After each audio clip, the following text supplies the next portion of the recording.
Hi everyone, my name is Erik Soriano, and today I'll be presenting my final capstone project titled Sonidify XR Gramophone. I'm gonna be taking you through the journey that I was part of from last year in fall 2023 all the way to right now. We're gonna cover how I landed in this idea, what it is, the research I did to find opportunities for improvement and innovation, what my project consists of, all the inspiration I gather, the goals of my project, and of course the design process and what I'm doing next. Let me just give you some background information. So my original vision, as you remember from my capstone proposal, was to create a sort of evolution of music technology experience, like a gallery or some sort of virtual world where users can go through different decades and learn how each music evolution inspired the next one. I did do some early prototypes. I explored, whether I wanted a gallery. Like if you can see here one of the photos, I thought about Music City, right? So like even thinking about a video game, right? I wasn't trying to be solution focused, but I did want to challenge myself as a UX designer and explore a medium that I wasn't very comfortable with. Um, After careful consideration, I decided to scope down because my idea was too broad. It was too much work for one person in one semester. And I decided to break it down into different chapters. So starting with, where everything started with the gramophone and vinyl records in the early 1900s. And I would just go into each different decade in a different chapter. Um, so my project, again, focuses on the gramophone, and my problem statement was to try to find a way to communicate and educate younger audiences about the significance of the vinyl records and gramophones in music history. Again, that type of technology, it's at least the earliest models of gramophones are really expensive, really hard to get a hold of if you don't have them in your family or if you don't have the means to it. And at the same time, as I said before, I wanted to explore a different medium, and I chose VR because it's the one medium that I don't have a lot of experience in. So I figured, if I can find a way to mix these two elements, right, can I create something that can be educational and can inspire appreciation in younger people? Um, so my concept statement, once again, I wanted to tackle this specific demographic, people under 30. Find a way to present them an experience in VR that they can enjoy, where they can be taken back in time and explore the medium of VR that naturally lets you do time travel and take you back in time. I want to explore how I can present an experience that people would be interacting with, like amplify a YouTube video or something that you cannot get off of reading online information, right? So my project will be taking users through like different steps and learning modules, from what is a vinyl record all the way to what a music store was and what a music recording studio was. So like it gives them, it's think of it as a pilot in exploring VR as a medium for education. Of course, in order to validate this, I needed to do some user research. So, due to time constraints, I decided to just do an online survey. I sent it out, and specifically screening people under 30. But of course, the just if I wasn't able to find that, I would be open to any participants. These are just some snapshot of the results. Um, I was asking people. I was interested in knowing how familiar they are with different music technology. Of course, to nobody's surprise, music streaming was the most well known to younger audiences, but they also were a little bit aware of like gramophones and phonographs, which I was surprised of. Right. I asked them what they think of when they hear the terms vinyl records, and of course, nostalgia, vintage is the most well-known association. Many people, don't really understand how important this technology, this invention was at its time, and we wouldn't be where we are if it wasn't for like that first step of making like the shellac record. And I also wanted to ask them like what would they expect in a VR application, in a VR experience, right? And then everybody agreed that they wanted to learn how the gramophone was able to function without electricity, so how it worked on the inside with kinetic energy with gears. There were also some other, based on these were the options I had for different scenes, for different teleportations that I wanted to do. Um, and then I took all this information, all these user anecdotes, and then I used it as a north star for to guide my my design decisions moving forward. These were just some of the examples of quotes that I got from participants.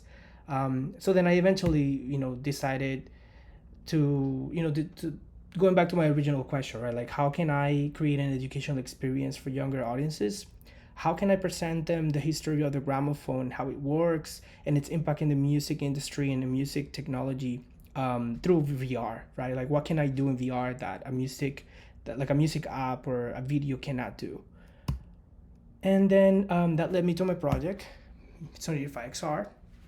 So it's based in a fictional 1920s, 1930s setting where people go through different learning modules. So yeah, it is sort of linear, but I chose to do it that way, and I'll explain to you why. People explore again different, like they learn in different modules, like what is a vinyl record first, and then I teach them how to set up an old gramophone. There were a lot of micro interactions, a lot of different steps involved. It's not just pressing a button. So I want a user to understand that. I also wanted to gather their knowledge, and use pop quizzes after each learning module to see if they were paying attention, right? So give them an incentive to really immerse themselves in the experience without being too abrupt. I only ask one question per learning module. And at the end, I can use that information to see if they were really paying attention. What were the goals of my experience? Well, first and foremost, again, education. This is a pilot in education. Like, how do we present something in VR that, especially with people's shorter attention spans, like something that they can learn quick, something that can be in a classroom. Think of people in high school, like college, or even younger, right? Like, I don't want to be constrained by just my main target audience. I had to have a scope for this, but ideally this can be in a museum or in different places where people don't have to walk. They can be learning passively but have fun with it.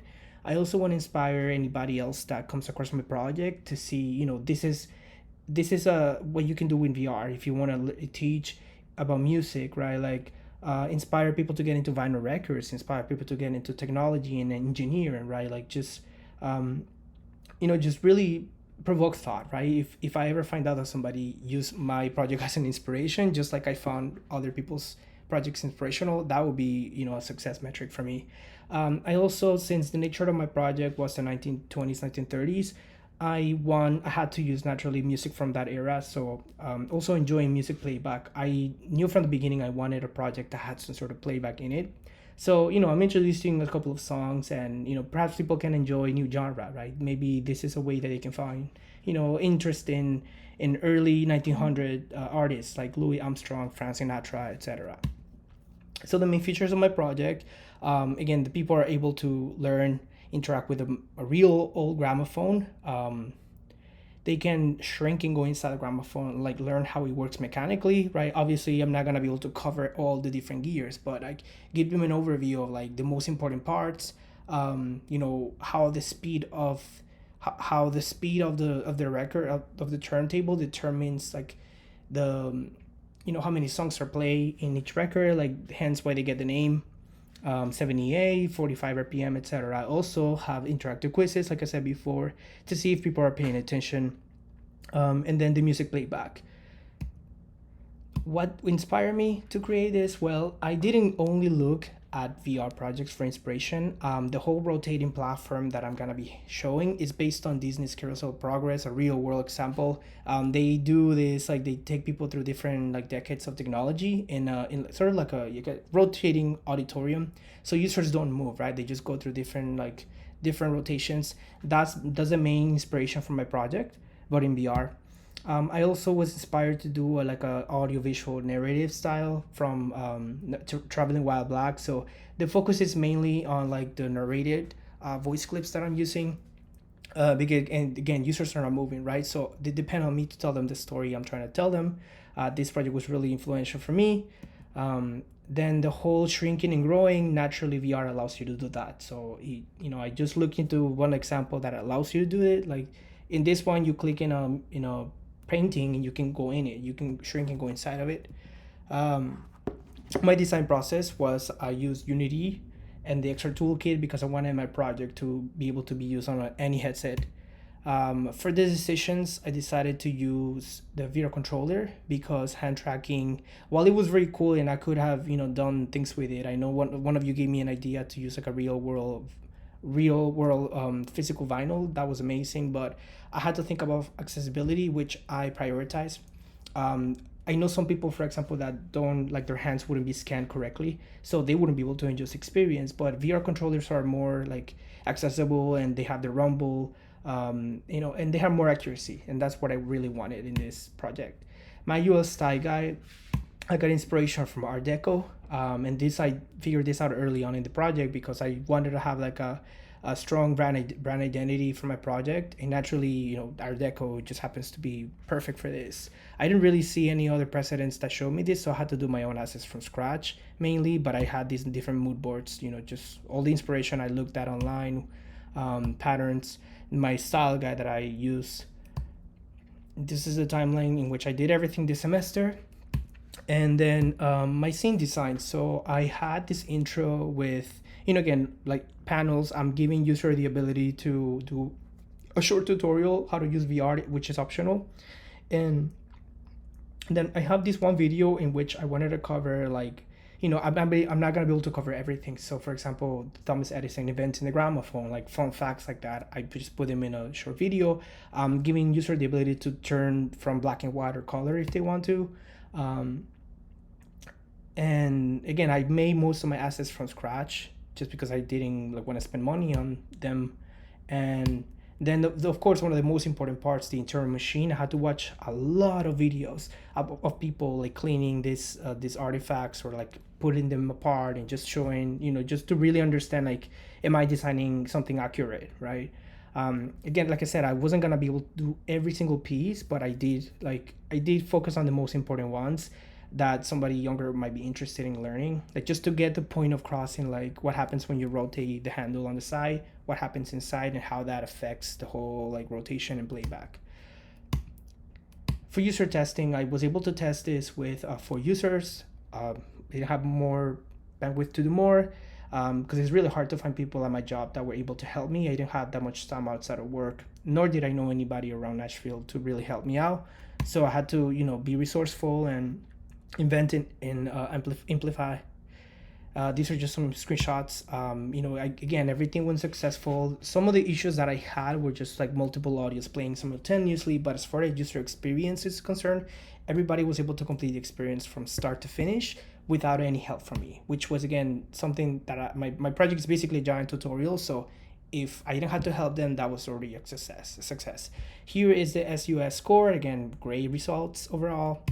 And then reflection. So because this was something new, a new medium for me as a UX designer, it was difficult, but that's exactly what I was looking for. I wanted a growth.